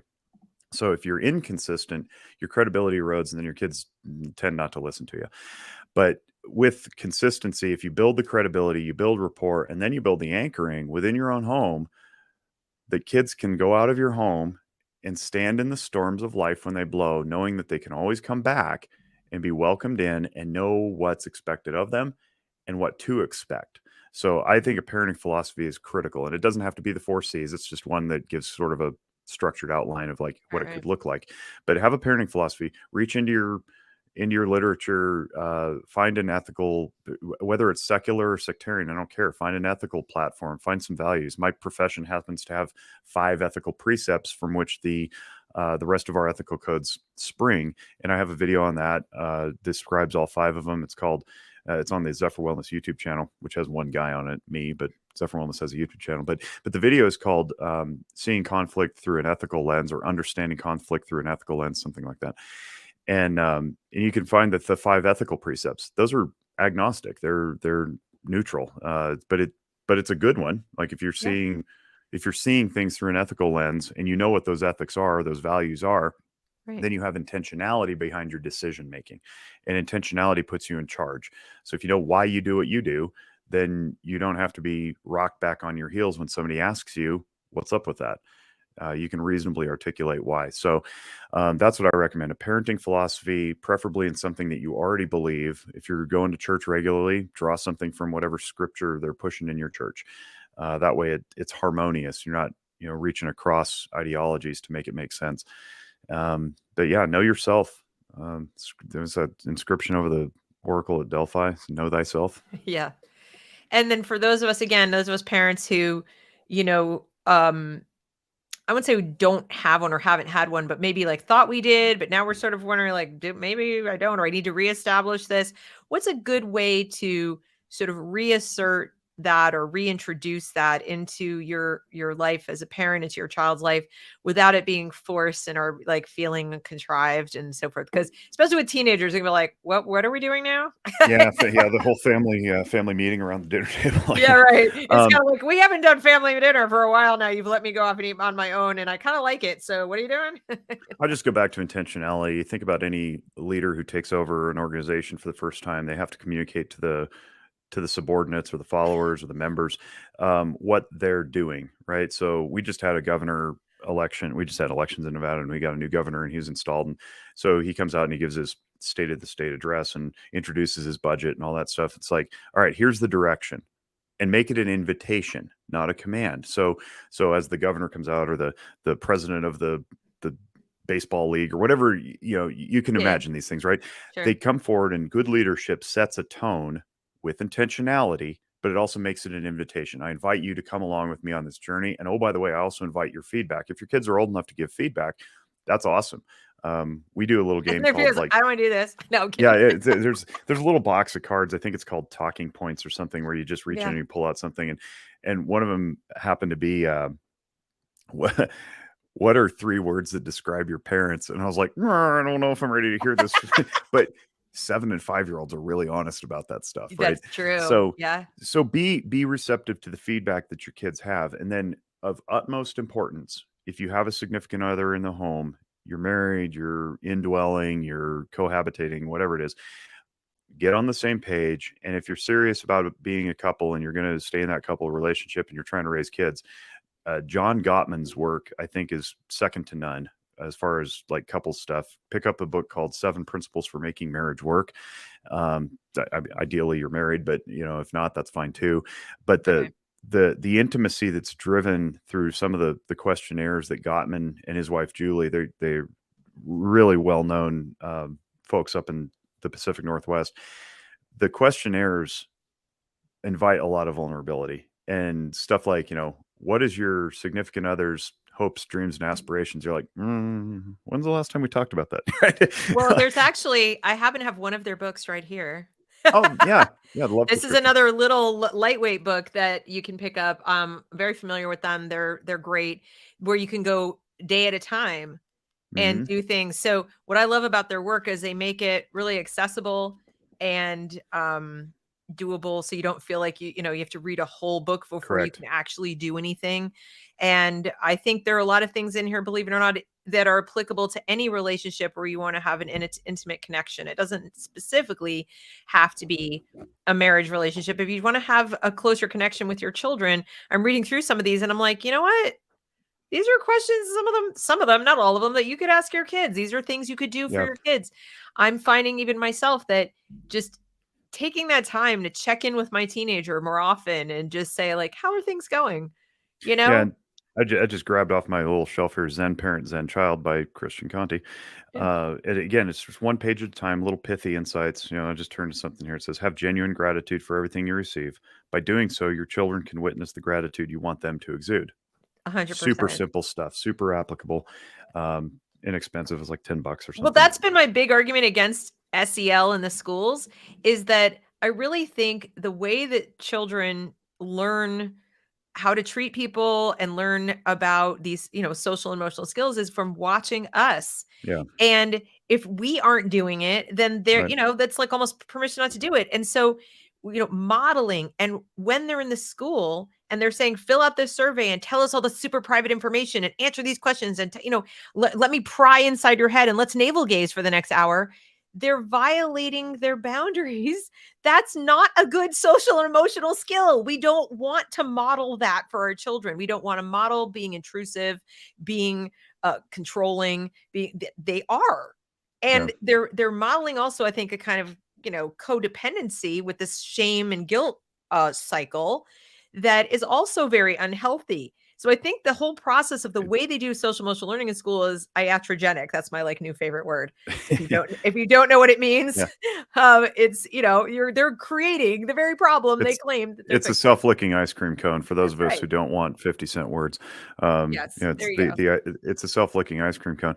And I invite everybody, don't just recoil at the idea of SEL. There's some SEL that's good. It's maybe like 5 to 10%, but there's certain curriculums, like conscious discipline is a great SEL curriculum, but that does it right.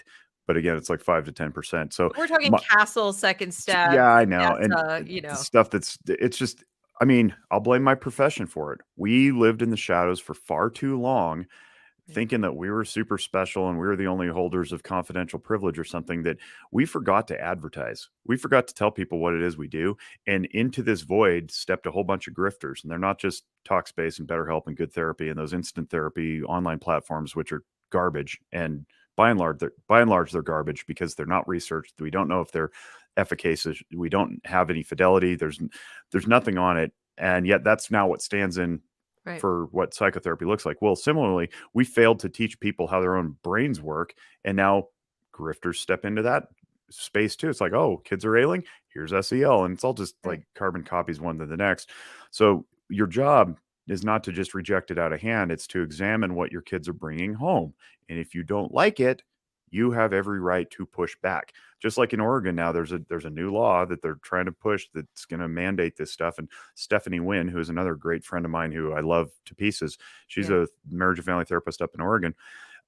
Look up her stuff. She's at Some Therapist on Twitter. Yeah, she's been on the channel. Oh, great. Yeah. And vice So versa. everybody knows her. So yeah, I know But her very well. she just penned a response in opposition to that. And I thought it was brilliant. I just retweeted it because she said a lot of what you just said, which is it's a violation of boundaries. And that violates one of our 5 ethical precepts in counseling, which is autonomy. Exactly. And the thing is, I agree with you. There is some good that can be done.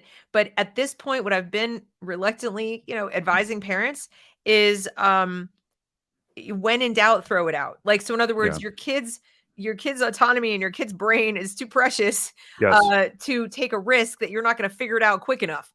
So my feeling is, if you don't get your questions answered, you get pushback, that is a bad red flag. The people who are practicing this should be eager to answer the toughest questions. And they should want to show full transparency. They should want to show you the data. So when they say that something is evidence-based or data-driven, they should be trotting it out front and center. They should be able to show you, and it should be clear and easy for you to understand. And from multiple independent sources, not their own people. Because I don't know how many times I've seen evidence trotted out by the people who researched it themselves. Our own research, Castle says, our research shows. I'm like, how convenient is that? Right. So yeah, it's just, it's the old common sense thing, right? And we, parents need to get back in touch. That's why having the parenting philosophy is so important. I've advised people to have an education philosophy, which is part of your parenting philosophy, but it's like a little subtopic, but you still should have one that's clear. Like, what is education for, and what do I want for my kid out of it? Because that is ultimately a responsibility, like feeding them. Okay. You might be outsourcing it to the school, but it's still your responsibility that they get it. And you can't say, well, the school didn't do it. You have to watch out. And then if they're saying this is an integral part of the education and your kid needs this, you should never, ever settle for not understanding. Correct. Don't take PhD as they know what they're doing. PhDs are given out these days like candy. So you need to really understand it. And the bigger words they use and the more of them strung together that don't seem to make sense, to me, that's a warning flag. People who are selling you something that is good for you can explain it to you in a sentence or two that the average person understands. The more complex it sounds, the more word salad, the more you should be on your guard. And if it's your children, first order business is do no harm. Do no harm. So if they can't show you it does good, and it's taking up a lot of your child's time, and their academic scores are not only not getting better, they're getting worse, that should be a timeout.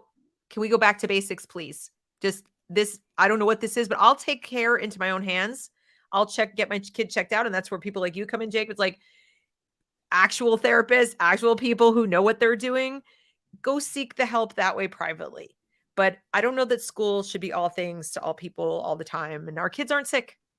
And I'll add to that, that what I'm trying to do is, with the content creation that we have, videos, podcasts, articles, I'm trying to push this information out into the public sphere so people can stop coming through my damn door.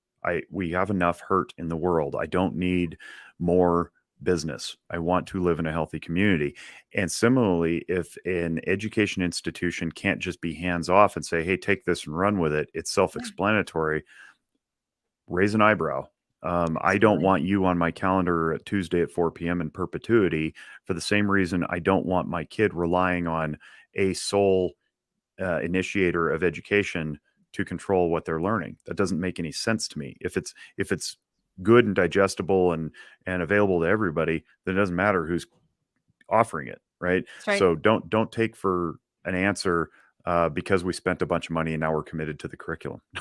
And that is no, very I'll often just take the it home and I'll do it. Why do you have to do it? Right? That is very often the answer that you'll get to, or it's proprietary. You can't see it. We paid a private company to do it, and it's proprietary. Not acceptable. And in fact, they're making the people who represent the company school officials. And if I can't replicate that in my home, it shouldn't be in the school. Thank you. I should be able to send you out of my therapy office with something replicable in your home. Everything I learned in grad school, I should be able to teach you in the same way that it was taught to me, so that I end up with a healthy community. If they can't just say, here, take it home and do this homework. Oh no, sorry, it stays here. in your kid's permanent file, then no, run Exactly. screaming. Exactly. So, Jake, I have to thank you because this is information so many people are asking for. And I'm so glad we touched on the gun stuff, but also the mental health and SEL, because they really are connected, I believe, both for the adults and the kids. And all of this is education. Parents need education so they can help their kids get an education. Yeah. And education is just life, isn't it? We all live to learn. We're not done until we're done. I hope to be a lifelong learner. I keep talking about Exactly. it, and I hope that I'm modeling this with, a healthy ego that's not fragile and can retain information as well as I share it, and also intake new information and change my mind as I learn new things. So if everybody can do that, then we're going to be pretty harmonious. And stay off Twitter. Twitter's a toxic hellscape. Except that's how I met you, so I can't. I know. Toxic. But yeah, no. And y'all had a great laugh at my expense, so enjoy that. Wiskerchen. Wiskerchen. I'm gonna get it. Okay. So where people can find you at Zephyr Wellness. I'm gonna put this up one more time. Yeah, if you want to go on there, all you're doing is you just search emotional functioning in the little drop down thing of where we have our media and articles, and the videos will pop right up. I'm on Twitter at Jake Wisk, JakeWisk. Yeah, that's about it. I guess Walk the Talk America is WTTA.org. You can take a free and anonymous mental health screening there. And if you're a practitioner listening to this and you're like, oh, I'm gun friendly, we're building a 50 state directory that will host on our website for free, and people can search in their own state to get a practitioner. And it's not just mental health; it's any healthcare professional who wants to be listed. That way, people can know that they can go there and be safe. And yeah. That's fantastic. Hit me up. I keep accessible. looking for more of these, alternative lists, because I get asked for them a lot. Is there a list of this? Is there a list of that? So I definitely want to be able to push that out to people. Thank you so much. All right. Thanks to everybody who spent this time listening or watching. Really appreciate you. Please like, share, and subscribe so more people can benefit from this information. And we will see you next time. Thanks, everybody.